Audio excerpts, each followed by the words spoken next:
You're listening to the Unfucking Work podcast for people professionals, leaders, business owners, and anyone wanting to start their own mutiny and unfuck the workplace. A Work Pirates production with your hosts James Eves and Michelle Minnikin. Here we are, Michelle. Episode 1. Finally got here. I can't actually believe that we've got around to recording this. We've put it off for weeks and weeks and weeks. But thank you to Eliza, our first mate, for kicking us and making sure that we've got it recorded. So yeah, this is exciting. Start of a new journey, a new chapter, a new voyage for the Unfucking Work podcast. It's exciting. It's very exciting. And this podcast really is a bit of an intro to what the mission is, a bit about you and me, so you get a feel for who we are, what we're about. Mm-hmm. And then we'll give a bit of an insight of what the podcast is, the purpose, that kind of thing, and then go from there, really, see what happens with it. Absolutely. So, what is this all about? What is this all about? Mm-hmm. Well, we have a mission, don't we? A 2-word mission, which is, as it happens, the same name as the podcast. And I know you always like to get me to say this one because I've always been a bit uncomfortable with this, haven't I? Mm-hmm. So you came up with this idea of we need a tagline that is short, sharp, people get it, hence Unfucking Work. Brilliant. But initially, so you were loving it and I was a bit sort of, it's a bit polarizing. What will people think? It's sweary. So you then said to me, what was it you said to me about that? Well, you have to attract and repel. And so we tested it with some guests at one of our Work Pirates gatherings, and I said what it was. We tried to be all fancy and trying to be all encompassing, and I just said we're really struggling with what the tagline, what the mission is, without trying to sound so bloody watered down like everybody else. So I just said to a group of people, if there's any children listening, but earmuffs on them. Earmuffs. It's like that movie. I can't think which one it is. It's not old school, is it? It's one of those, yeah. And I said, Unfucking Work. And they really liked it. And funnily enough, it's the first time my parents actually understood what I did for a living. It's funny, isn't it? Mm-hmm. Because you also said to me, try and rewrite it then. If you can come up with something better, we'll have a look at it and we'll make a decision. I really did. I did try. But all I came up with was something that sounded really quite corporate still. And like any other kind of people consultancy, anyone in the HR space talking about potential and making workplaces better. So 2 words, Unfucking Work. It's fairly simple, isn't it? Yeah, and I love it. I love getting you to say it. Always make me, especially new clients and you're never quite sure. It's like, as you said before, are there any kids around? Or it's a bit of a sweary, salty sailor language type of tagline, but does what it says on the tin. Well, yes, does what it says on the tin. Really easy to understand.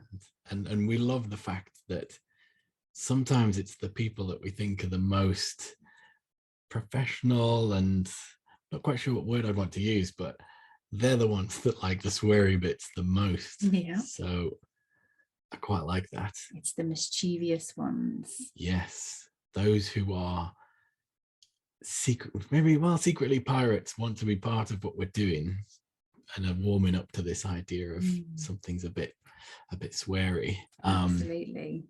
So yes. And then when we found out what unfuck means.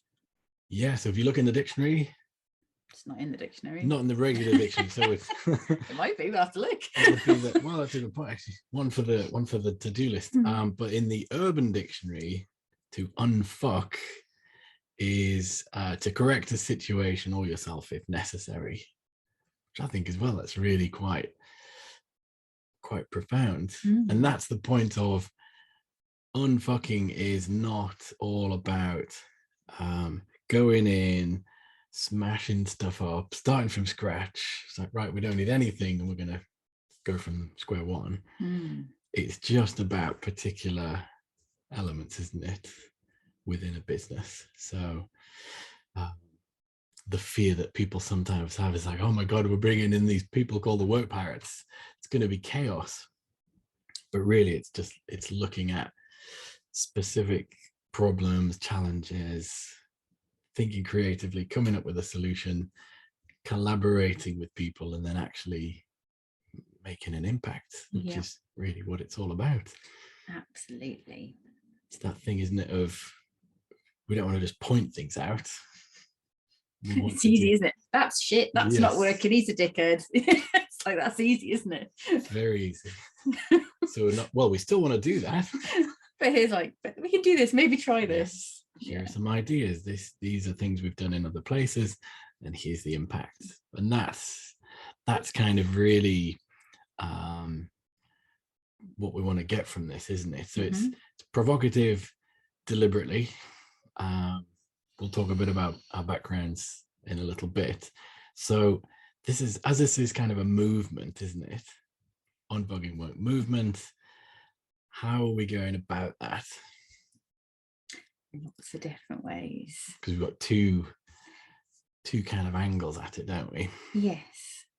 Because we don't like to do things that are easy, we could just say we're just going to work with organizations and help them.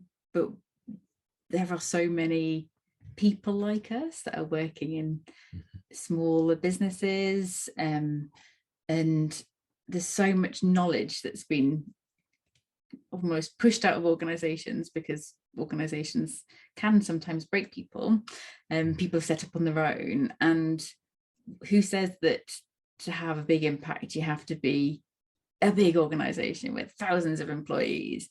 Why can't we all just come together and co-create things that make the world work a better place? So it's all about getting the right people in the room, and turning them into pirates. Yes. So as you said, that's the bit where people hire work pirates like us, our crew, the people that are relevant for that specific mission. And then we've got the community side, which is people in business or have left and set up, find they're perhaps a bit isolated. It can be quite a lonely place sometimes, having your own business. And it's all people that think very similarly, that want to go after problems, solve them, and it's kind of the space that gives them that place to share knowledge, as you've said, the wisdom, solve problems together. And actually there's lots of things we're talking about where people have gone off and done things separately, and that's the thing about a movement, isn't it? There's only so much we can do. There's only so much coffee and things that we can do to make an impact. So if we can have those ripples that lots of pirate sort of sea analogies, aren't there? Sea pirates. We don't dress like pirates, sadly. Much to clients, they're quite disappointed, aren't they, when we rock up. And we're not dressed like pirates, but no, it's we're actual proper, I would say adults, but that's taken a bit too far. But we have got loads of qualifications between us. We do. We joke, don't we? It's a sweary cool brand, but actually you scratch underneath the surface and it's based in evidence, science, research. We have qualifications, we have lots of experience, sort of 20 years or so each, in relevant places, which kind of leads on very nicely to the why of what we're doing, doesn't it? Which is what makes sense is to go into the journey to piracy. So tell us a bit about your, how have you got from starting out to saying, I'm out and I'm going to set my own thing up, and now I'm a work pirate? So I joked the other day when somebody asked me that, and I started way back in the 70s when I was born, but then I'm not going to go that far, don't I? So I was always really curious about why people did the things that they did, and I decided that I wanted to catch bad guys, and be, like a forensic criminal psychologist that would roam the UK and catching serial killers. Thankfully, we don't have that many serial killers, so I wouldn't really have much of a job, let's face it. And I went down the whole, do a degree in psychology, and halfway through that I realized that that wasn't a job, so I almost thought, bugger this for a bunch of bananas and joined the army. But I came to my realization that I'm not very good at ironing and or being told what to do, so I wouldn't have done very well in the army. No. And I discovered, by doing my dissertation, was all about how much control people have over their working environments and how stressed they feel. And it was like, light bulb. My terrible Gru impression. Was it Gru? Anyway. Gru, yes. And so I did my master's in occupational psychology. So that's the study of work and careers, and set off on my journey to get chartered, which I did, and I worked in lots of different organizations in HR type roles, in development and coaching type roles, and got to 2016, and I was like, I am broken. I'm broken. I can't do this anymore.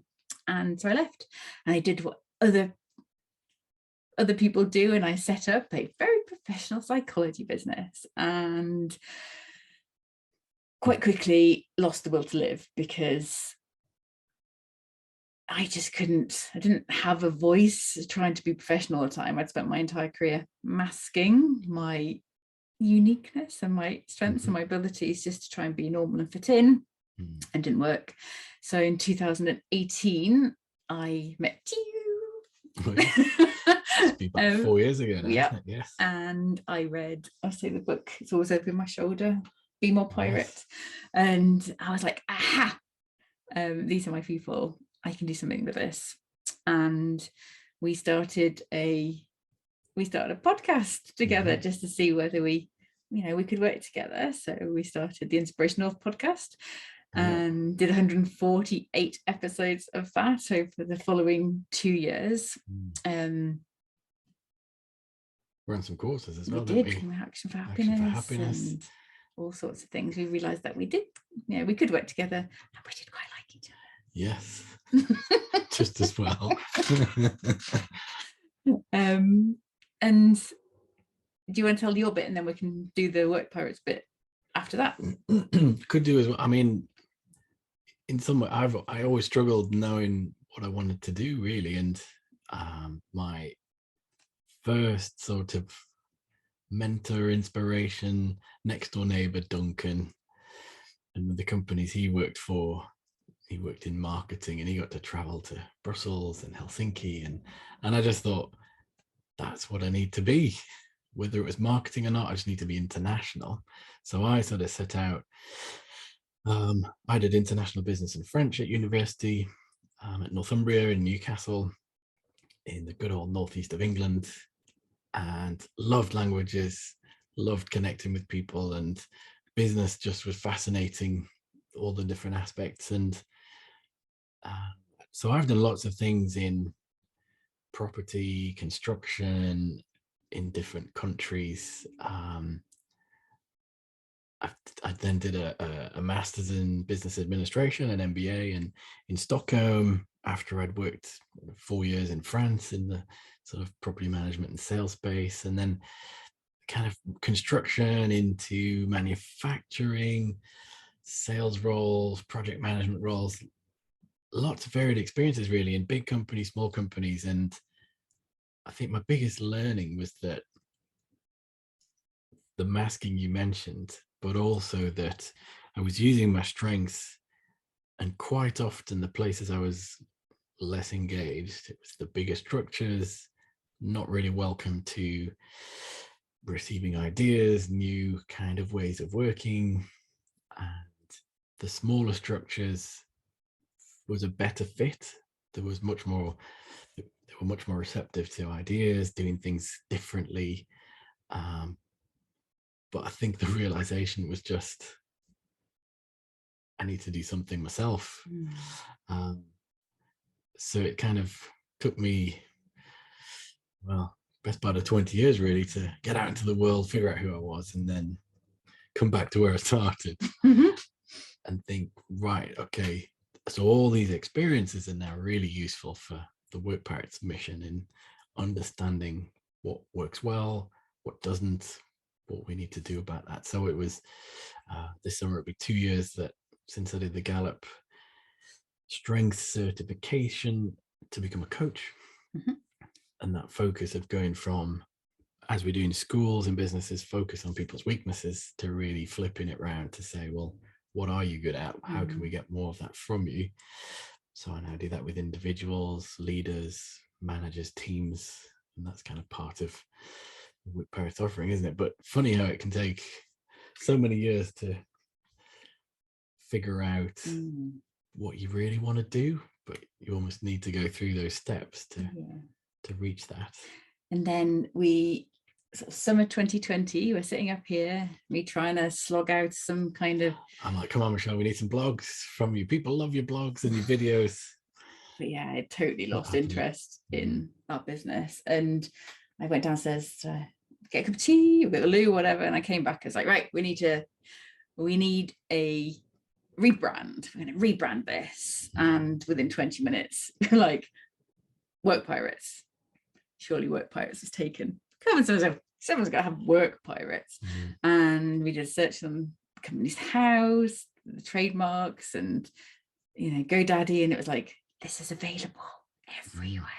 Someone must be waiting for us. So get them registered. Yes. So, someone else is going to have the same idea at the same time. Yes. So yeah, we got that done, and it's all of a sudden like, but at the same time, I had, just before that, I met a fancy event at the House of Lords of all places, and I met a lovely lady, Anna Price, who was telling me about her ADHD diagnosis, and within seconds of speaking to her, I was like, I know what it is now.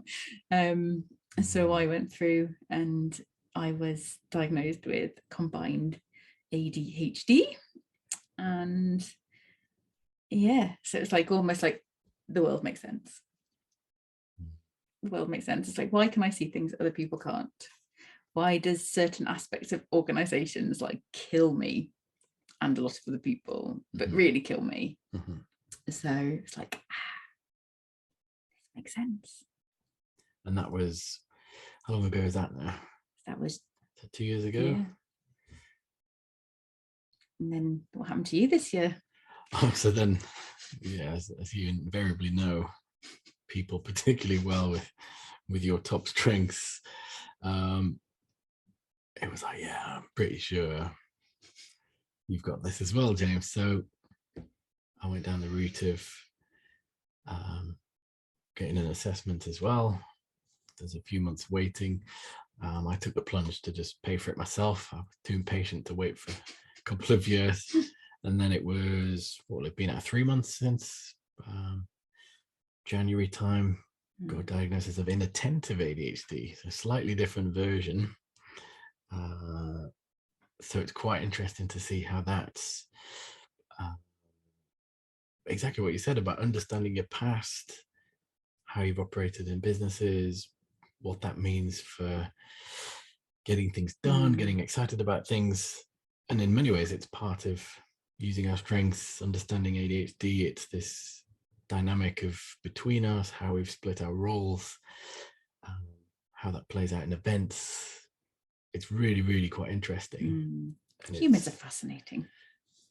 They definitely are. And that's become a part of, almost like we're attracting a crowd, aren't we, of, I affectionately call us weirdos. It's not an official term, of course, but we're allowed to call us weirdos. Yes, because we've had the diagnosis. So that's, but it's an element. There's a lot more press.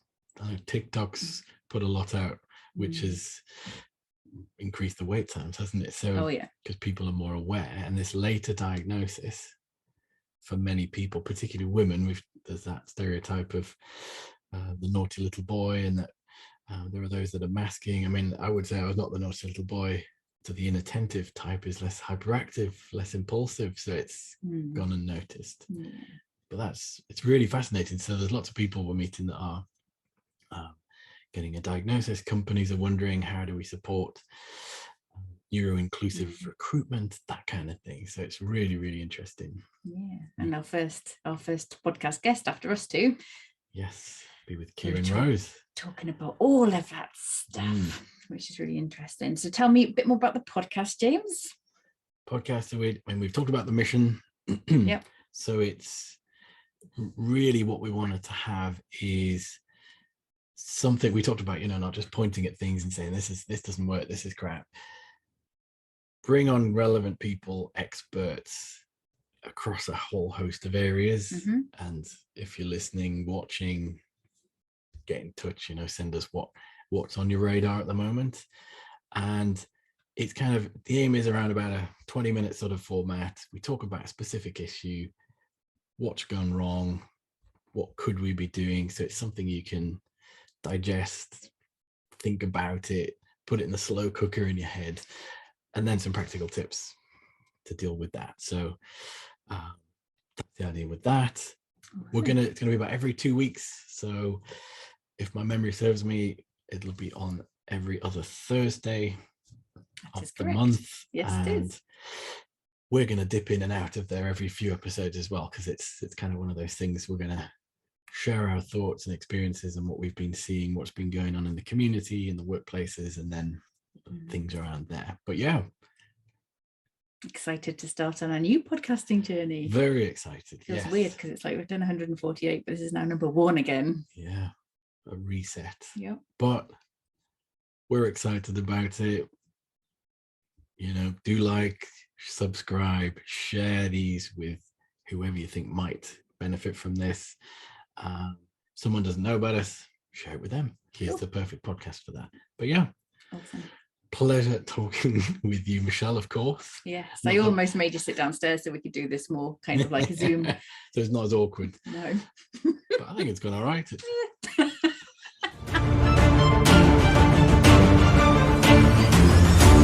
Thanks for climbing aboard for this episode. You can find further information in the show notes. If you want to hire or become a work pirate, get started at workpirates.com.